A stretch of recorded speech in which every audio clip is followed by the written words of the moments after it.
በዚህ በመጽሐፈ ሩት ምዕራፍ 2 ከቁጥር 17 እስከ 23 ድረስ ያለውን ታሪክ እንመለከታለን። እግዚአብሔር ይህንን ታሪክ ከሕይወታችን ጋር አዋህዶ ራሳችንን እንድንመለከት፣ ራሳችንን እንድንመዝን፣ ውስጣችንን ፈትሸን ወደ ቅዱስ ቃሉ ወደ ቤተ መቅደስ ወደ እግዚአብሔር እንድንመለስ ሁላችንንም ይርዳን። መጽሐፈ ሩት ምዕራፍ 2 ከቁጥር 17 ጀምሮ እንደዚህ ይላል። በእርሻም ውስጥ እስከ ማታ ድረስ ቃረመች፣ የቃረመችውንም ወቃችው። አንድ የኢፍ መስፈሪያ ያህልም ገብስ ሆነ። ተሸክማውም ወደ ከተማ ገባች። አማቷም የቃረመችውን አየች። ከጠገበችም በኋላ የተረፋትን አውጥታ ሰጠቻት። አማቷም ዛሬ ወዴት ቃረምሽ? ወዴትስ ሰራሽ? የተቀበለሽ የተባረከ ይሁን አለቻት። እርሷም ዛሬ የሰራውበት ሰው ስም ቦዔዝ ይባላል ብላ በማን ዘንድ እንደሰራች ለአማቷ ነገረቻት። ኑኃሚንም ምራቷን ቸርነቱን በሕያዋንና በሙታን ላይ አልተወምና በእግዚአብሔር የተባረከ ይሁን አለቻት። ኑኃሚንም ደግሞ ይህ ሰው የቅርብ ዘመዳችን ነው፣ እርሱም ሊቤዡን ከሚችሉት አንዱ ነው አለቻት። ሞዓባዊቱ ሩትም ደግሞ መከሬን እስኪጨርሱ ድረስ ጎበዛዚቴን ተጠጊ አለኝ አለቻት። ኑኃሚንም ምራቷን ሩትን ልጄ ሆይ ከገረዶቹ ጋር ብትወጪ በሌላም እርሻ ባያገኙሽ መልካም ነው አለቻት። ሩትም የገብሱና የስንዴው መከር እስኪጨረስ ድረስ ልትቃርም የቦዔዝን ገረዶች ተጠጋች፣ በአማቷም ዘንድ ትቀመጥ ነበር ይላል። ስለ ቃሉ አምላካችን እግዚአብሔር ስሙ ይክበር ይመስገን። የትምህርታችን ርዕስ የሚሆነው ይህ ሰው የቅርብ ዘመዳችን ነው የሚል ይሆናል። ሁላችንን እናገረዋለን። ይህ ሰው በሉ እስኪ የቅርብ ዘመዳችን ነው። ምናችን ነው? ያው መቼም ዘመድ ሁሉ ዘመድ አይደለም። ከዘመድ ደግሞ በጣም የሚቀርቡ አሉ። ስለዚህ የቅርብ ዘመድ ነው ሲባል በሁሉ ነገር ምትክ መሆን የሚችል፣ ዋጋ መክፈል የሚችል፣ በተቸገርንበት፣ በተጎዳንበት፣ በተሰበርንበት፣ በጎደለበት በኩል እየቆመ የጎደለውን መሙላት፣ የተሰበረውን መጠገን፣ ያዘነውን ማጽናናት፣ ግራ የገባውን ወደ መስመር ማስገባት የሚችል ከዘመድ መካከል አንድ ሰው አለ። ያ ሰው የቅርብ ዘመድ ይባላል። ዘመድ ነው፣ ግን ምንድን ነው? የቅርብ ዘመድ ነው። ስለዚህ ይህንን ርዕስ በአዲስ ኪዳን ካለው ከመጽሐፍ ቅዱስ ጋር እያዋሃድን ለእኛስ የቅርብ ዘመዳችን ማን ነው? ኑኃሚን ቦዔዝ የቅርብ ዘመዳችን ነው አለች። ለሩት ስትነግራት የቅርብ ዘመዳችን ነው፣ የቅርብ ዘመድ ስለሆነ ሊቤዡን ቤዛ ሊሆኑን ዋጅተው የራሳቸው ሊያደርጉን ከሚችሉት መካከል አንዱ ነው በማለት ኃያል የተባለ ብዙ ሰራተኞች የነበሩት ስለ ቦዔዝ በተናገረች ጊዜ ይህንን ቃል ተናግረዋለች። እኛም ደግሞ ሊቤዡን ከሚችሉት አንዱ የሆነ ዋጋ ከፍለው ዋጅተው ነፃ አድርገው የራሳቸው ሊያደርጉን ከሚችሉት አንዱና ዋና ስለሆነው በአዲስ ኪዳን በብዙ ተጽፎ ዘመዳችን ስለሆነው እንማራለን። የምንሰማውን ቃል በጤናማ መንገድ እንድንረዳ ማስተዋል፣ መገንዘብ ደግሞ ክርስትና ወሬ ሳይሆን ሕይወት ነውና መተግበር መኖር እንድንችል እግዚአብሔር መንፈስ ቅዱስ ሁላችንንም ይርዳን። namni kun fira keenya isa dhiyoodha kan jedhu kitaaba Ruut boqonnaa 2 lakkoofsa 17 hanga 23 irratti seenaa barreeffamee jiru kana kaasuudhaan barumsa keenya yaa'ii keenya guyyaa xumuraa kana daqiiqaa muraasaaf sagalee Waaqayyoo ni baranna.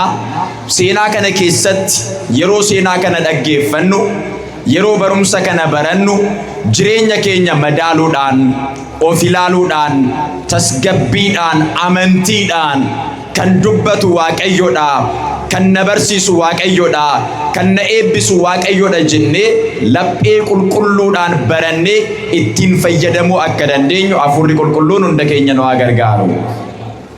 መጽሐፈ ሩት ከመጽሐፈ መሳፍንት ቀጥሎ ያለ መጽሐፉ ላይም እንደምንመለከተው መሳፍንት ይፈርዱ በነበረበት ጊዜ እንዲሆነ በማለት ይጀምራል። እነዚህ ዘመነ መሳፍንት እስራኤላውያንን በሚገዙበት ዘመን ፈራጆች የተባሉ በፍርድ የነበሩ እስራኤላውያን ለእግዚአብሔር በሚታዘዙበት ጊዜ እግዚአብሔር ከጠላቶቻቸው እጅ እየጠበቃቸው ከአሳዳጆቻቸው እጅ እየጠበቃቸው በብዙ እየተንከባከበ እንደሚያኖራቸው ደግሞ አንታዘዝም አንገዛም እግዚአብሔርን አናመልክም ብለው በአምልኮተ እግዚአብሔር ላይ አመንዝረው ጣዖታትን ባመለኩ ጊዜ ለጣዖታት በተገዙ በተንበረከኩ ጊዜ እግዚአብሔር ደግሞ ለጠላቶቻቸው አሳልፎ ይሰጣቸው እንደነበር መጽሐፈ መሳፍንት ሙሉ ስናነበው የምናገኘው ታሪክ ይህ ነው። አንድ ጊዜ ወደ ባርነት ይገባሉ። ደግሞ መስፍን እያስነሳ ከባርነት ያወጣቸዋል። ደግሞ ወደ ባርነት ይገባሉ። እንደገና መስፍን እያስነሳ ከባርነት ያወጣቸዋል። በእንደዚህ አይነት መንገድ ይኖሩ ነበር። ስለዚህ እነዚህ መሳፍንት የተባሉት ይፈርዱ በነበረበት ዘመን አንድ ሰንበት ተማሪ እዛ መሃል ቁጭ በይ፣ እንዴት ናችሁ? ሌላ ዓለም ውስጥ ናችሁ? ደህና ናችሁ? ቁጭ በሉና መጨረሻ ላይ ጥያቄ ጠይቃችኋለሁ። የመለሰልኝን እንሸልመዋለን። እሺ፣ እግዚአብሔር ከሁላችን ጋር ይሁን። ያው ካልረበሹ ልጆች አይደሉም ማለት ነው። ስለዚህ ግዴታ ነው መረበሽና ብዙም አትከፉባቸው። መሳፍንት ይፈርዱ በነበረበት ወቅት መሳፍንት እስራኤላውያንን ይገዙ በነበረበት ወቅት በምድሪቱ ላይ ረሃብ በሆነ ጊዜ ይወላችሁ ሰው በጣም መታገስ ከማይችለው ነገር አንዱ ረሃብ ነው። ምንድነው አልኳችሁ? ተናገሩ እስኪ ምንድነው? እኔ ለሆዴ ብዬ የሚሉ ሰዎች አሉ። እኔ በጭራሽ ለሆዴ 2 ቀን ብታሳድሯቸው ሆድ ማለት ምን ማለት እንደሆነ ይገባቸዋል። ሰው ረሃብን መቋቋም አይችልም።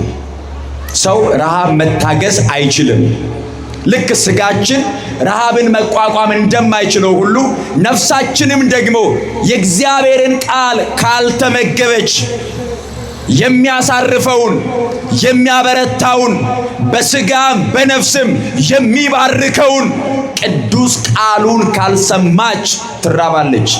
ረሃብ በሆነ ጊዜ አቤሜሌክ የሚባል አንድ ሰው ኑሃሚን ከምትባል ሚስቱ ጋራ 2 ልጆች ነበሩት፣ መሐሎንና ኬሌዮን የሚባሉ። አቤሜሌክ በቤተልሔም ረሃብ በሆነበት ዘመን፣ በቤተልሔም ድርቅ በሆነበት ዘመን፣ የሚበላ የሚጠጣ በጠፋበት ዘመን፣ ቤተልሔም የእንጀራ ቤት ናት። ቤተልሔም ቤተ ህብስት ናት። እንጀራ የተትረፈረፈበት እንጀራ የማይጠፋበት የስሟ ትርጓሜ የእንጀራ ቤት የተባለች በቤተልሔም እየኖሩ ሳለ ረሃብ በሆነበት መከራ በሆነበት ድርቅ በሆነበት በዚያ ዘመን በቤተልሔም ታግሶ በቤተልሔም በጸሎት በእምነት ከአምላኩ ከእግዚአብሔር ጋር እየተነጋገረ መቆየት የሚችለው አቤሜሌክ ሁለቱን ልጆቹን መሐሎንና ኬሌዎን የሚባሉትንና ሚስቱን ኑኃሚንን ይዞ ወደ ሞዓባውያን መንደር ተሰደደ ይላል። ከእንጀራ ቤት እንጀራ ፍለጋ ተሰደደ። ምን ፍለጋ? እስኪ ከእንጀራ ቤት በሉ። እንጀራ ፍለጋ ተሰደደ። እየኖረ የነበረው እንጀራ ቤት ውስጥ ነው፣ ቤተልሔም። በእውነት ቤተ ክርስቲያን የእንጀራ ቤታችን ናት። ከዚች ቤት የጎደለ ነገር የለም። በስጋም በነፍስም የሚጎድል ነገር የለም። ከዚህ እንጀራ ቤት፣ ከዚህ የበረከት ቤት፣ ከዚህ የእረፍት ቤት ሰዎች ሌላ እረፍት የሚመስል እንጀራ የሚመስል ሰላም የሚመስል ሌላ ነገር በአይምሯቸው ስለው ከቤተልሔም ወደ ሞዓባውያን መንደር ይሰደዳሉ። ወገኖቼ ቤተልሔም ውስጥ መቆየት ትልቅ ትርፍ ነው። ቤተልሔም ቤተ ክርስቲያን ውስጥ መቆየት በረከት ነው። ቤተ ክርስቲያን ውስጥ በትዕግስት መቆየት፣ ቤተ ክርስቲያን ውስጥ በእምነት መቆየት፣ ቤተ ክርስቲያን ውስጥ በትጋት መቆየት እጅግ ማትረፊያ ነው። እዚያ ሊገኝ ይችላል፣ ግን አያሳርፍም። በጣም ብዙ ሰው ሀብት ፍለጋ ሃይማኖት ይቀይራል። ታውቃላችሁ። በተለይ ደግሞ በዚህ ዘመን እንደሚታወቀው እሷ ሀብታም ከሆነች ወንድ የሚስት ንብረት ፍለጋ ሃይማኖት ይቀይራል። እሱም ሀብታም ከሆነ ሴት በባሏ በኩል እረፍት ለማግኘት ብላ ሃይማኖት ትቀይራለች። ብቻ ገንዘብ ከገንዘብ ጋር ዕቃ ከዕቃ ጋር የሚጋባበት ዘመን ስለሆነ በጣም ጥንቃቄ ማድረግ የሚገባችው ወጣቶች እህቶቻችንና ወንድሞቻችን በመጀመሪያ ደረጃ ጋብቻ ውስጥ ከመግባታችሁ በፊት ያ ሰው ቤተልሔም ውስጥ ነው ወይ የሚኖረው? ሃይማኖት አለው ወይ? ሥላሴን ያምናል ወይ? የኢየሱስ ክርስቶስን ማዳንና የማዳን ሥራውን ያምናል ወይ? ተጠምቋል ወይ? በቅዱስ ቁርባን ያምናል ወይ? የጌታን ሥጋና ደም ተቀብሏል ወይ? በመጨረሻ ዘመን በምድራዊ ነገር ተጠፍንጎ የታሰረ ሳይሆን ከሞት በኋላ ሕይወት እንዳለ ትንሣኤ ሙታንን ያምናል ወይ ብላችሁ መስፈርት አስቀምጡ እንጂ በሞዓባውያን መንደር ሊመስለን ይችላል፣ ግን ዋጋ ያስከፍላል። ታሪኩ ላይ እንደምንመለከተው ሊመስለን ይችላል። ስለዚህ ልጆቹን ያዘ። አቤሜሌክ ማለት አምላኬ ንጉሴ ነው ማለት ነው። አምላኬ ምን ነው? እውነት ነው፣ ንጉሱ ነው፣ ግን አልታዘዘለትም። እውነት ነው፣ ንጉሱ ነው፣ ግን አላመነው። ስለዚህ ቤተልሔምን ትቶ ሚስቱንና ልጆቹን መሐሎንና ኬሌዎን የሚባሉትን ሁለቱን ይዞ ወደ ሞዓባውያን መንደር ተሰደደ። ወደ ሞዓብ ሀገር ገባ። ሞዓብ ማለት ደግሞ በኦሪት ዘፍጥረት ምዕራፍ 19 ላይ ታሪኩን በስፋት እንደምናገኘው በዚያ የነበረ ከአባቱም አያቱም አንድ ሰው የሆነ ይህ ሰው በሞዓባውያን ተብሎ ይጠራበት የነበረው ወደዚያ ሀገር ገብቶ በዚያ እየኖረ ሳለ በመጀመሪያ ደረጃ አቤሜሌክ ሞተ ይላል። እንጀራ ፍለጋ መጥቶ እንጀራ ፍለጋ ተሰደደ። እንጀራ ፍለጋ ቤተልሔምን ተወ። እንጀራ ፍለጋ ልጆቹንና ሚስቱን ይዞ ወጣ። በወጣበት በዚያው ሞተ ይላል። ከዚያ ይቺ ሴት ልጆቿንና ራሷን ይዛ በሞዓብ ቀረች።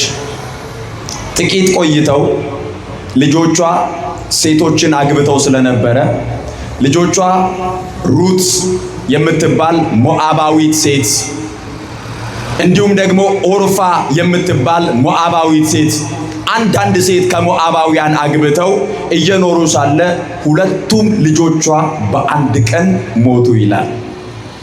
እንጀራ ፍለጋ ወጡ። እንጀራ ፍለጋ ተሰደዱ። በመጀመሪያ ባል ሞተ። ከዚያ በመቀጠል ሁለት ልጆች ሞቱ። ሴቲቱ ብቻዋን ቀረች። እግዚአብሔር ከብቸኝነት ሕይወት ያውጣችሁ። አሜን በሉ። በእውነት ሰው ከእግዚአብሔር ጋር ከሆነ በመሰረቱ ብቸኛ አይደለም። ያው እንደ ስጋ እንደ ሰው እንነግራቸዋለን እንጂ ብቸኝነት የሚባለው ጉዳይ በቃ እናንተ ከእግዚአብሔር ጋር ናችሁ። አንድ ማመን ያለባችሁ ነገር ልባችሁ ላይ ያለው እግዚአብሔር ነው። ቅዱስ ጳውሎስ እንደተናገረ እናንተ የመንፈስ ቅዱስ ቤተ መቅደስ እንደሆናችሁ አታውቁምን? በዋጋ ተገዝታችኋልና ለራሳችሁ አይደላችሁ። ስለዚህ በስጋችሁ እግዚአብሔርን አክብሩ አለ። አያችሁ፣ ልባችሁ የእግዚአብሔር ቤተ መቅደስ ምን ማለት ነው? የእግዚአብሔር ማደሪያ፣ የእግዚአብሔር ዙፋን ነው ማለት ነው። መንፈስ ቅዱስ በልባችሁ ላይ ሆኖ ሰው የለኝም፣ ብቻዬን ነኝ፣ እንደዚህ ነኝ እንዴት ይባላል? ማን ከኛ ጋር ነው? እግዚአብሔር በሉ እስኪ። ማን ከኛ ጋር ነው? እግዚአብሔር ከኛ ጋር ነው። ነምቺ ኩን አቤሜሌክ ከን ጀደሙ ጎፍታ ኮቲ ዋቀዮን ከን ጀደሙ መቃን ኢሳ biyya Beetlehem jedhamtu keessa jiraachaa kan ture. Ijoolleen isaa lamaan Mahaloonii fi Keeleyoon kan jedhaman, haati manaa isaa Nuhaamiin kan jedhamtu biyya Beetlehem jedhamtu keessatti beelli waan ka'eef namni immoo waan nyaatu osoo hin argatiin oobsaan jiraachuu waan hin dandeenyeef buddeena barbaachuudhaaf qamadii kadhachuudhaaf biyya buddeenaa kan taate, mana buddeenaa kan taate, iddoo gaarii kan taate Beetlehem kan jedhamtu mana isaa sana gadhiisaniit gara biyya Mo'aab jedhamutti akka godaanan seenaan kun nutti mamaatii Waaqayyoo. Erga deemanii booda garuu buddeena barbaacha deemaniit achumatti walakkaan isaanii du'anii tafan. Abemelek erga du'ee booda ijoolleen lamaan isaas achumatti du'aniitiin Nuhaamiin qofaa ishee hafteedha. Bichaawwan qarreech. Baalwaan attaa, ልጆቿን አታ በማታውቀው ሀገር በወገኖቿ መካከል እንኳን ብትሆን የሆነ መጽናናት ይኖራታል። በማታውቀው ሀገር በስደት ሀገር ባልና ልጆቿን አታ ብቻዋን ተቀምጣ ሳለ እግዚአብሔር ቤተልሔምን እንደጎበኘ ሰማች ይላል። ማን ቤተልሔምን እንደጎበኘ? ዝናብ ስለዘነበ አይደለም የሚለው፣ እግዚአብሔር ቤተልሔምን ጎበኘ። እግዚአብሔር ጓዳችሁን ይጎብኝላችሁ። አሜን በሉ። እግዚአብሔር ልባችንን ይጎብኝልን። እግዚአብሔር ቤታችንን ይጎብኝልን። እግዚአብሔር የጎበኘው ነገር በረከት አለው። እግዚአብሔር የጎበኘው ነገር እረፍት አለው። እግዚአብሔር ከጎበኘው ሰላም አለው። በጣም ብዙዎቻችን አሁን ህይወታችን የተስተካከለ አይደለም። ይኸውላችሁ ልባችንን ለእግዚአብሔር እንደብቀዋለን። ጓዳችንን ለእግዚአብሔር እንደብቀዋለን። ቤታችንን ለእግዚአብሔር እንደብቀዋለን። ትዳራችንን ለእግዚአብሔር እንደብቀዋለን። ለመደበቅ እንሞክራለን። እግዚአብሔር ያያል በባህሪው፣ ግን እንድናስጎበኘው ይፈልጋል፣ እንድናሳየው። እግዚአብሔር ሆይ ቤቴን ባርክልኝ፣ ኑሮዬን ባርክልኝ፣ ልጆቼን ባርክልኝ፣ ትዳሬን ጎብኝልኝ፣ ጓዳዬን ጎብኝልኝ ማለት ያስፈልጋል። ሰው እኮ ቤት ከሰራ በኋላ ሰዎችን ጠርቶ ያስጎበኛል። እንዴት አይነት ቤት ነው የሰራኸው? ጥሩ ቤት ነው ይባላል። ከዚያ በኋላ ያሳያል፣ ቤቱን ጓዳ ጎድጓዳውን ያሳያል፣ ያስጎበኛል፣ ድርጅቱን ያሳያል፣ በጣም ለሚያከብራቸው ሰዎች ቤቱን ያስጎበኛል። ግን እግዚአብሔርን አሳይቶታል ወይ? ጌታዬ ሆይ የሰራሁት ቤት ይሄ ነው፣ ጌታዬ ሆይ ትዳሬ ይህ ነው፣ ልጆቼ እነዚህ ናቸው፣ ባርክልኝ፣ ጎብኝልኝ፣ አሳድግልኝ፣ ጠብቅልኝ እያለ መለመን አለበት ሰው። መንፈሳዊ ህይወት ማለት እኮ ይሄ ነው። ከተማ ውስጥ እየኖረ ሰው መንፈሳዊ መሆን ይችላል። መንፈሳዊ ኑሮ ማለት ይሄ ነው። እግዚአብሔር ቤተልሔምን እንደጎበኘ ሰማች። ከዚያ በኋላ ተነሳች፣ ወደ ቤተልሔም እመለሳለሁ አለች። በሙላት ወጥቻለሁ፣ ግን በጉድለት እየተመለስኩ ነው። ባዶዬን እየተመለስኩ ነው። ባለቤቴ የለም፣ ልጆቼ ሁለቱም ሞተዋል፣ ሞት ወስዷቸዋል። ስለዚህ ነገር ግን እግዚአብሔር ቤተልሔምን ጎብኝቷል፣ ሀገሬን ጎብኝቷል። ስለዚህ እግዚአብሔር ምድሪቷን ስለባረከ ስለጎበኘ ወደ ሀገሬ እመለሳለሁ አለች። የቅዱስ ሉቃስ ወንጌል ምዕራፍ 17 ላይ አንድ የሚያስደንቅ ታሪክ አለ። አንዲት ሴት አንድ ልጅ ብቻ ነበራት። ስንት ልጅ ብቻ? መልሱልኝ። ስንት ልጅ ብቻ? አንድ ልጅ። ባል እንዳላትም አልተጻፈም። አንድ ልጅ ነው የነበራት። ከልጇ ጋር እየኖረች ስታረጅ ልጇ እንደሚጦራት ተስፋ እያደረገች የዓይኗ ማረፊያ የሆነው አንድ ልጇ ሞተባት። ከዚያ ሰው ተሰብስቦ ያለቅሳል። ሬሳ አያድርም። ሊቀብሩ ተነስተው ጉዟቸውን እየሄዱ ነው። ልጁ ሞቷል። ሬሳውን በቃሬዛ ተሸክመው፣ እቺ ሴት አንድ ልጅ ብቻ ነው የነበራት፣ ማንም የላትም። አንድ ልጇን ሞት ነጠቃት። ከዚህ በኋላ እንዴት ትኖራለች? እንዴትስ ታርፋለች? እንዴትስ ትሻገራለች? እንዴት ይሆናል ኑሮዋ? ሕይወቷ እንዴት ይሆናል እያሉ እርሷን እያዩ እያለቀሱላት እያነቡላት፣ ሌሎችም እያለቀሱ እያነቡ አንድ ልጇን ለመቅበር ወደ መቃብር ስፍራ እያቀኑ አስክሬን የተሸከሙትም ቃሬዛውን ተሸክመው እየተጓዙ ሳለ በጉድጓድና በሬሳው መካከል ኢየሱስ ገባ ይላል። ክብርና ምስጋና ለስሙ ይሁን። አመስግኑት ክርስቶስን። መጣ እርሱ። አያችሁ፣ እርሱ ሲመጣ ሬሳው ወደ መቃብር አይገባም። ቢገባም ሊያወጣው ስልጣን አለው። እርሱ ሲመጣ የተቆረጠ ተስፋ ይቀጥላል። እርሱ ሲመጣ ያዘነ ይጽናናል። እርሱ ሲመጣ ያለቀሰ እንባው ይታበሳል። እርሱ ሲመጣ ከሰማይ በታች በሰማይም በምድርም ከምድርም በታች ከክርስቶስ ስልጣን የሚበልጥ አንዳች ነገር የለም። የጎደለው ግን እምነታችን ነው። መጣ ክርስቶስ። ቃሬዛ ተሸክመዋል። በመካከላቸው ገባ። አንድ ጊዜ ቁሙ አላቸው። አንድ ጊዜ ቁሙ አላቸው። ቆሙ። ሬሳ የሚያስቆም ለቀስተኛ የሚያስቆም ይሄ ያጀበው በሙሉ ለመቅበር የሚሮጠው በሙሉ። በተለይ ደግሞ አሁን እኛ ሀገር ቢሆን መቅበር ስለምንወድ ሰው በቁም እያለ እኮ አናግዘውም። ሰው በሕይወት እያለ መረዳት አለበት፣ መደገፍ አለበት። በሕይወት እያለ ነው መታገዝ ያለበት። ግን ለመቅበር ከመቸኮላችን በፊት ለማስታመም መፍጠን ያስፈልጋል። ለማገዝ፣ ለማሳከም፣ ለመርዳት። ምክንያቱስ ያ ሰው በሞትና በሕይወት መካከል ያለን ሰው፣ በዚያ ላይ የተራበ ሰው፣ በዚያ ላይ የተጨነቀ ሰው፣ የተጠማን ሰው አንዱ ሄዶ ውሃ ቢያጠጣው፣ እንጀራ ቢመግበው የዚያ ሰው ምርቃት ጠብ የሚል ይመስላችኋል? ጌታችን ለዚህ እኮ ነው ታርዤ አልብሳችሁኛል፣ ተጠምቼ አጠጣችሁኛል፣ እንግዳ ሆኜ ብመጣ ተቀብላችሁኛል ያለው ማቴዎስ ወንጌል ምዕራፍ 25 ላይ። እንደነዚህ አይነት ሰዎችን መግባችኋል ወይ? ጠብቃችኋል ወይ? ለመቅበር ከመቸኮላችሁ በፊት ምን አድርጋችኋል ነው የሚለን። ስለዚህ ቀባሪዎች ሳንሆን ረጂዎች እንድንሆን እግዚአብሔር ይርዳን። አሜን በሉ። ለመቅበር እየሄደ ነው ሕዝቡ። ክርስቶስ ገባና አንድ ጊዜ አቁሙ አላቸው። ሴቲቱን ተመለከተ፣ አዘነላት። አንድ ልጅ ብቻ ነው የነበራት። ከዚያ በኋላ ክርስቶስ ቃሬዛውን ነካና አንተ ሰው፣ አንተ ጎበዝ እልሃለሁ ተነሳ አለው። ሰውየው እኮ ሞቷል። በቃሬዛ ተሸክመውታል። ተገንዟል። ሊቀበር ነው።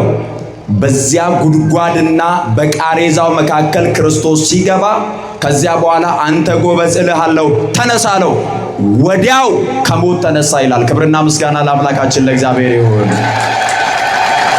ከዚያ በኋላ የልጁን ከሞት መነሳት የተመለከቱ ወዲያው ከቃሬዛው ላይ ተነሳ ከሞት። ከእናቱ ጋር ተቃቀፈ። ወደ ቤቱ በደስታ ተመለሰ። እንዴት አይነት የታደለች ሴት ናት! ሬሳ እየሸኘች ሕያው ልጇን የተቀበለች።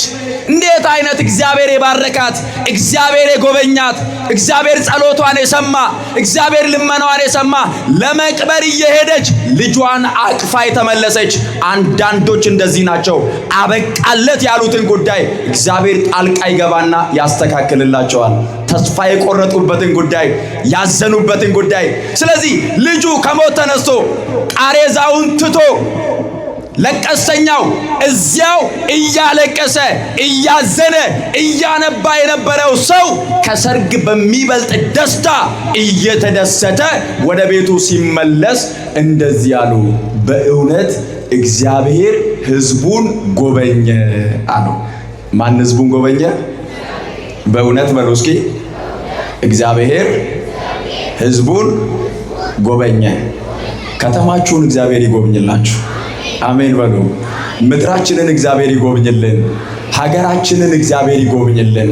በብዙ የጦርነት ውጥረት ውስጥ ያለች ምድር፣ በብዙ የረሃብ ስጋት ውስጥ ያለች ምድር፣ በብዙ የበሽታ ስጋት ውስጥ ያለችውን ምድር እግዚአብሔር ከነዚህ አጣብቂኝ መከራዎች እንዲገላግለን እግዚአብሔር እንዲጎበኘን ነው መለመን የሚገባን። በእውነት እግዚአብሔር ሕዝቡን ጎበኘ አሉ። ጎበኘ እግዚአብሔር፣ ተመለከተ እግዚአብሔር። ቤተልሔምንም እግዚአብሔር እንደተመለከተ ኑኃሚን ሰማች፣ ተነሳች፣ ጉዞዋን ወደዚያ አደረገች።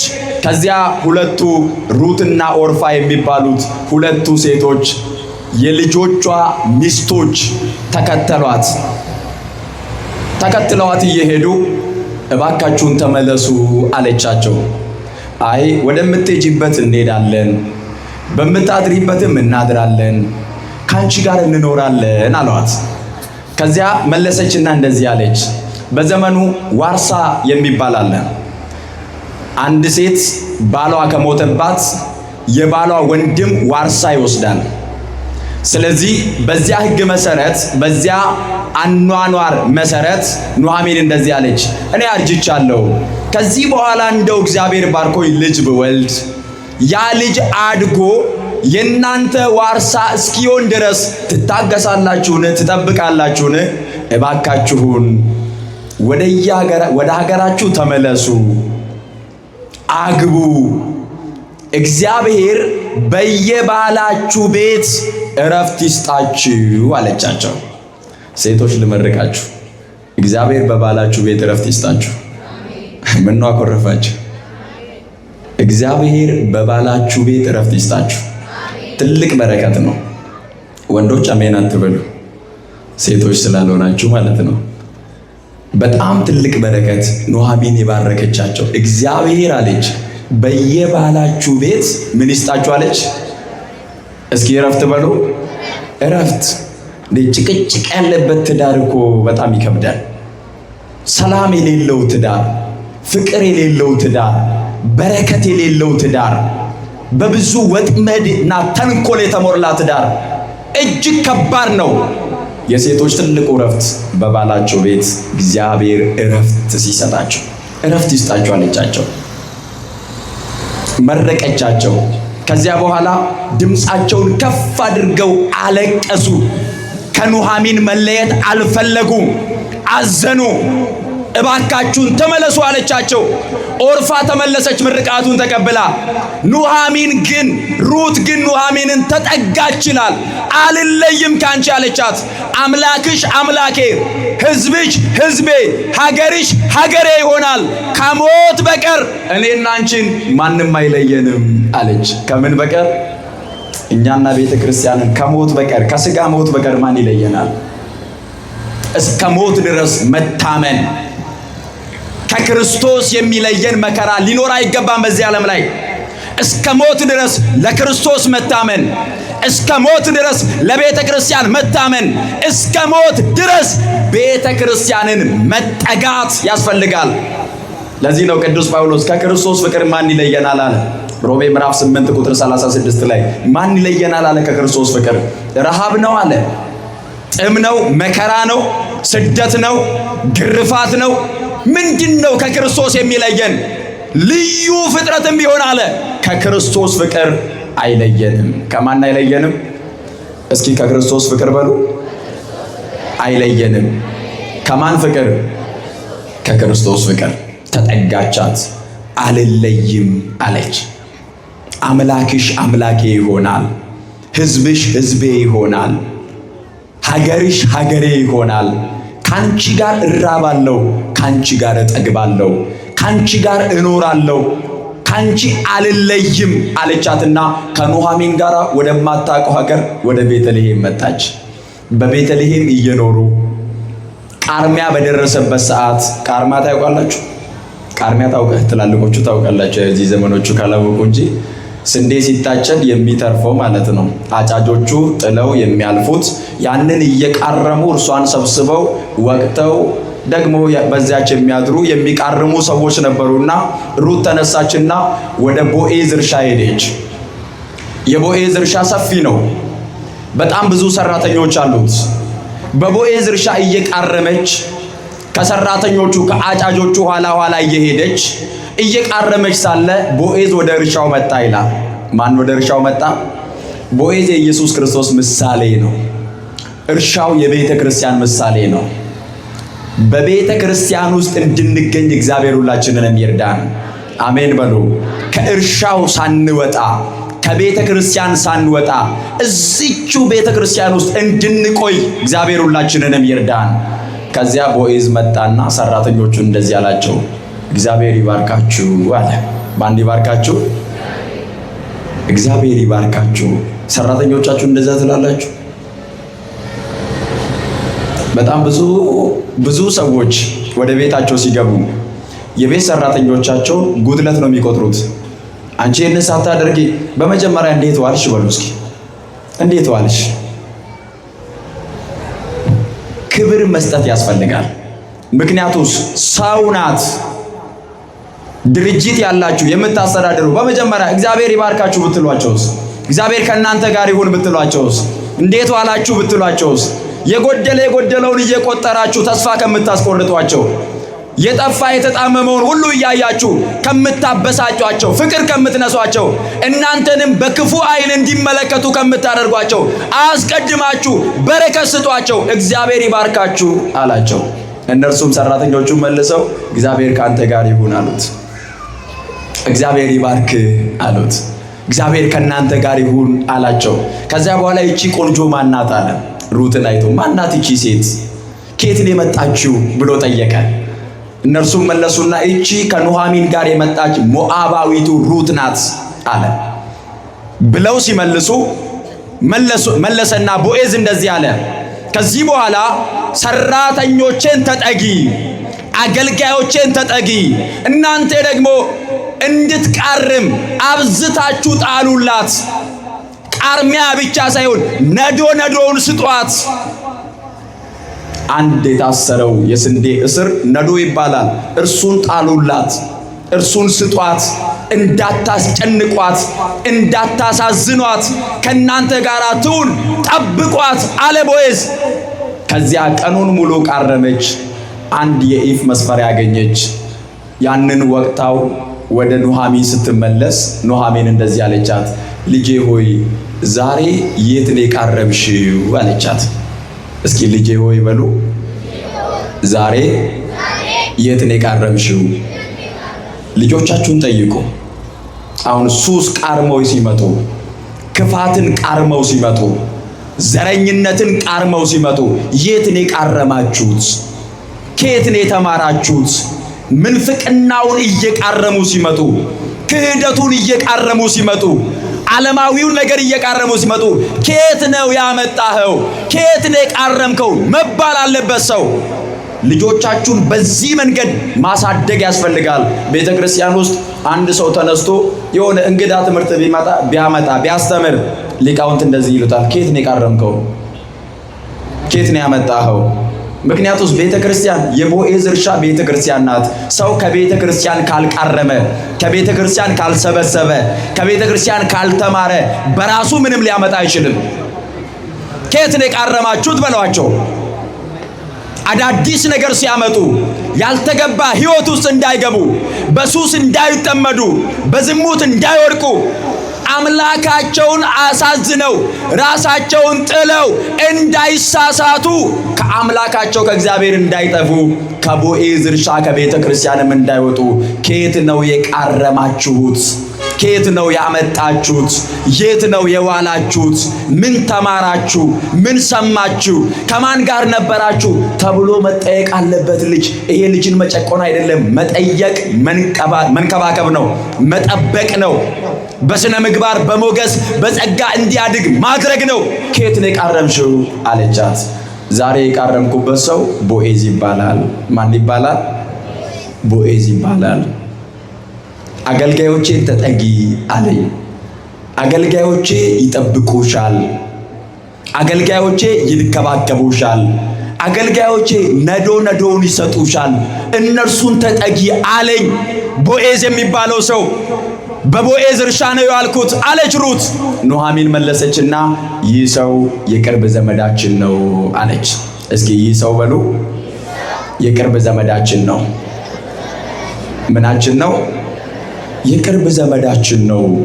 ኤሳውል ቴጅናን ማሲ ቦኤዝን ኦሌ ቀመዲ ቦኤዝ ጀለን ፉናና ኦሌ ኢኒስ አከስናን ጀዴ ከነቦደ ተጃጅልቶታ ኮ ወጅኒን ኢሳኒtti ሲቂ ኢሳኒtti ኢሳን ወጅኒን ሆጀዱ ኢሳን ራይን ፈጋቲን ማሲኮራ አደይን በኢን በከብራስ ህንዴሚን ኢሳን ቀመዲ ነዶዳን ሲፍ ከኑ ኢሳን ሲኤጉ ኢሳን ሲገርጋሩ ከናፍ ኢሳን ራ አደባቴ ማሲ በከብራቲ ነርገሚኒ ኢሳን ወጅኒን ሆጀዱ ጀዴት ቦኤዝ ኤርጋ ኤቢሴ ቦዳ አቹመ ኬሳ ኦልቴት lafa qonna bo'eez keessa oolteetiin waan argatte sana qabatteet gara manatti yeroo deebitu eessa oolte jettee gaafatte. Ijoollee keessan akkas jedhaati gaafadhaa. Eessa oolte? Barumsa kana eessaa baratte? Eessaa funaante? Eessaa fidde? Eessa oolte jedhaati gaafadhaa. Kana gaafachuun amala gaariidhaan guddisuudha. kana gaafachuun kennaa waaqayyootiin akka guddatan taasisuudha. Kana gaafachuun mana waaqayyoo keessaa akka adda hin baane maasii bo'eez kan jedhamte mana kiristaanaa keessaa akka adda hin baane amantiidhaan cimanii akka jiraatan kan taasisuudha maatii waaqayyoo. Eessa oolte jedhaatii gaafadhaa. Ijoollee keessan gaafachuudhaan jiraadhaa. የት ነው ዋልሽው በማለት ጠይቁ። የት ነው ዋልከው? እንዴት ነው ዋልከው? ምን ነበር? የት ነው ተማርከው? ተብሎ ይጠየቃል። የቅርብ ዘመዳችን ነው አለች። እውነት ነው። ቦኤዝ ለነርሱ የቅርብ ዘመዳቸው ነው። በመጨረሻም የተቤዣቸው የራሱ ያደረጋት ቦኤዝ ነው። ለኛ ቦኤዛችን፣ ለኛ የቅርብ ዘመዳችን በእውነት ከስጋችን ስጋን የነሳ ከነፍሳችን ነፍስ የነሳ ዋጋ ከፍሎ ስጋውን ቆርሶ ደሙን አፍስሶ የራሱ ያደረገን የቅርብ ዘመዳችን ኢየሱስ ክርስቶስ ነው። ክብርና ምስጋና ለስሙ ይሁን። አመስግኑት ክርስቶስን። ለዚህ ነው የዮሐንስ ወንጌል ምዕራፍ 1 ከቁጥር 1 ጀምሮ በመጀመሪያው ቃል ነበረ፣ ቃልም በእግዚአብሔር ዘንድ ነበረ፣ ይህ በመጀመሪያው በእግዚአብሔር ዘንድ ነበረ፣ ሁሉ በእርሱ ሆነ፣ ከሆነውስ አንዳች እንኳን ያለ እርሱ አልሆነም። በእርሱ ሕይወት ነበረች፣ ሕይወትም የሰው ብርሃን ነበረች፣ ብርሃንም በጨለማ ይበራል፣ ጨለማም አላሸነፈም እያለ ወንጌላዊ ቅዱስ ዮሐንስ አምላክነቱን፣ እግዚአብሔርነቱን፣ ፈጣሪነቱን፣ ሁሉን ቻይነቱን እየተረከ መጣና ቁጥር 14 ላይ እንደዚህ አለ። ቃልም ሥጋ ሆነ ጸጋና እውነትን ተሞልቶ በእኛ አደረ አለ። በማን አደረ? ተናገሩ እስኪ። በማን አደረ? ዘመዳችን ሆነ፣ በልባችን አደረ። የሁላችንም እናት ከሆነች፣ ንጽሕት ከሆነች፣ ቅድስት ከሆነች፣ ድንግል ከሆነች ከእመቤታችን ከድንግል ማርያም ከስጋዋ ስጋን ነሳ፣ ከነፍሷ ነፍስ ነሳ። የዘላለም አምላክ ነው፣ ፍጹም አምላክ ነው፣ ፍጹም ሰው ሆነ፣ በተዋህዶ ከበረ፣ የቅርብ ዘመዳችን ሆነ። በቀደመው ዘመን ከአባቶቻችን ጋር የነበረው በረድኤት በበረከት ነው። ስለዚህ ድምጹን ይሰማሉ ግን አልዳሰሱትም። ድምጹን ይሰማሉ ግን አላዩትም። ድምጹን ይሰማሉ በነቢያቱ በኩል እግዚአብሔር እንዲህ ይላል እየተባለ ድምጹን ይሰማሉ ግን አልጨበጡትም፣ አልዳሰሱትም። አብረው አልዋሉም፣ ከእርሱ ጋር አልኖሩም። እኛስ አየነው። ይህ ወቅት ዘመነ አስተርእዮ ይባላል። ወንጌላዊ ቅዱስ ዮሐንስ በአንደኛ ዮሐንስ መልእክቱ ምዕራፍ 1 ላይ ሕይወት ተገለጠ አይተንማል፣ የዳሰስነው ከእርሱ ጋር የዋልን እኛ ነን። ስለዚህ ከቀደመው ኪዳን ይልቅ እግዚአብሔር በሥጋ ተገለጠና የቅርብ ዘመዳችን ሆነ። ለዚህ ነው ዕብራውያን ምዕራፍ 2 ቁጥር 14 ላይ ብርሃነ ዓለም ቅዱስ ጳውሎስ እንደዚህ አለ፣ በሞት ፍርሃት በባርነት ይታሰሩ የነበሩትን ነፃ እንዲያወጣ በሥጋና በደም እንዲሁ ተካፈለ አለ። በሞት ፍርሃት ውስጥ የነበሩትን ነፃ እንዲያወጣ በሥጋና በደም እንዲሁ ተካፈለ። የአብርሃምን ዘር ይዟል እንጂ የያዘው የመላእክትን አይደለም አለ። የአብርሃም ዘር ከሆነች ከእመቤታችን ከቅድስት ድንግል ማርያም ከስጋዋ ስጋ ከነፍሷ ነፍስ ነስቶ ያ በሩቅ ድምፁን የሰማነው ያ በሲና ተራራ ላይ እንስሳ እንኳን ተራራውን ቢነካ ተወግሮ ይሙት የምትለውን ትእዛዝ መታገስ ያቃተን ያ በጪስ በጥጋግ ይገለጥ የነበረው ይታይ የነበረው ያ ሰዎች የማይቀርቡት ያ የሰማይና የምድር አምላክ ቅርብ ሆነ መጣ። አብረነው በላን፣ አብረነው ጠጣን። ከደሆች ጋራ ከቀራጮች ጋራ አመንዝራዎች እንኳን ሳይቀሩ በእንባቸው እግሩን እያጠቡ የተናቁት ጋራ የተረሱት ጋራ አብሯቸው እየበላ አብሯቸው እያደረ በመጨረሻውም ስጋውን አበላን፣ ደሙን አጠጣን። የቅርብ ዘመዳችን ሆነ። ምናችን ሆነ? መልሱልኝ። ምናችን ሆነ? የቅርብ ዘመዳችን ሆነ። አንድ መስሪያ ቤት ላይ ጉዳይ ለማስፈጸም ብትፈልጉ እዚያ ጋር የምትፈልጉት አንድ ለእናንተ የሚቀርብ ሰው ካለ ነው አይደለ? የሆነ መስሪያ ቤት ላይ የሆነ ጉዳይ ለማስፈጸም አይ እዛ ጥሩ ሰው አለ የምቀርበው ሰው አለ ይባላል። በእውነት በሰማይም በምድርም ጉዳያችንን የሚፈጽም አንድ የቅርብ ዘመድ አለን። እንንገረው። የቅርብ ዘመድ ሰው መልክን ያያል፣ ግን የልብን የሚያውቅ የቅርብ ዘመድ። ሰው ያወሩትን ይሰማል፣ ግን ሳንናገር በልባችን ያሰብነውን የሚያውቅ የቅርብ ዘመድ። በጓዳችን ውስጥ ያለውን ጉድለት የሚያውቅ የቅርብ ዘመድ። በቤታችን ውስጥ ያለውን ጉድለት የሚያውቅ የቅርብ ዘመድ። ሳንነግረው የምንሻውን አውቆ የሚሰጠን የቅርብ ዘመዳችን ነው። እንንገረው ለቅርብ ዘመዳችን። ሁሉንም ማሳካት ሁሉንም ማስተካከል ይችላል። ስለዚህ ከዚህ ዘመዳችን ጋራ አብረነው እንድንኖር ከዚህ ዘመዳችን ሳንለይ እርሱን እያመለክን ለእርሱ እየተገዛን ለእርሱ እየታዘዝን በቤቱ ጸንተን እንድንኖር እግዚአብሔር ሁላችንን ይርዳን። ወስብሐት ለእግዚአብሔር። ይቆየን።